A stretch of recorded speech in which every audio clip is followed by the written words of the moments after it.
Hi, this is Andrea Roediger with Weichert Realtors on Main Street, and today we're going to talk about how to buy and sell a home. So basically, you own your home already, you live in it now, and you're ready to move on. You want maybe something a little bit bigger, something in a different school district, you just want to be closer to your sister, whatever it is, you're ready to buy something different, but you have to sell your house first. And you've heard that it's a crazy market, great market for sellers, lots of buyers out there, multiple offer situations are happening, things moving really quickly. All great, all true, wonderful if you're a seller, but a little scary if you're the buyer and you have to sell the home you live in and buy something else. How are you going to find that replacement home? Obviously, the big fear there is, am I going to end up homeless? No, you won't, and that's what we're going to talk about, how to make sure that you don't end up homeless, but can still make really strong offers on that new home. I am going to include an infographic with kind of a breakdown, quick cheat sheet to all of this. It's in the description of the video, so you can look for it there. But basically, the first thing to keep in mind is what kind of home you're looking at to buy. If it's a home that's been listed for a little while and doesn't have any other offers on the table, you could potentially put an offer in without having listed your home first. And we would write in it something like that your home will be listed within 3 or 5 business days of an accepted offer, and that way you're not worried that you're listing without your replacement home.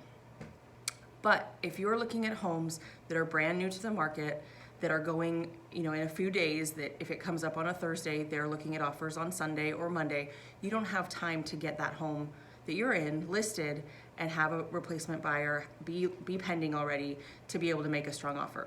If you are making offers on homes like that in multiple offer situations that are brand new to the market and you haven't listed yet, it's very, very difficult to put in a strong offer. You're going up against people that don't have that contingency, that don't have to sell first, or have already found their replacement buyer. So it's very difficult to be strong and competitive in that situation. There are a couple of things we can do there. The first is called a rent back. And just like it sounds, it's when a seller rents back their home from their buyer for a period of time. It's usually 30 to 60 days. And what that does is it makes it so that you can accept an offer before you've found your home and know that you've got time. You now have an accepted offer. You can go make really strong offers, and you don't have to be out on closing day. You have time to manage those two, and we negotiate that with your buyer. That's great. Another option is what's called a bridge loan.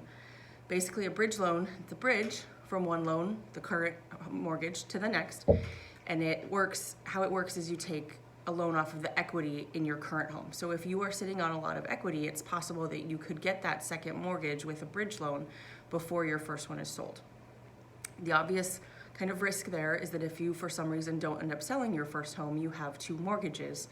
But the risk there, it's fairly low. As long as your home is priced well in this market, we're going to sell it. So there is that risk, but fairly low, and we'll make sure of that when we're, if we decide to go that route, that we've looked at that and the probability that it's going to sell.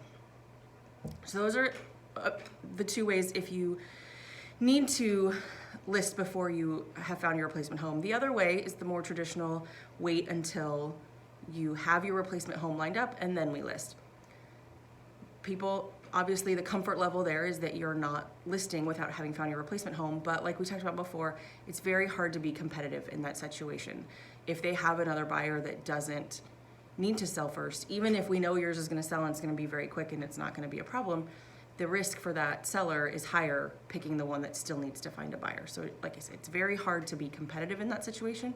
That's why we would want to look at the other 2 options first.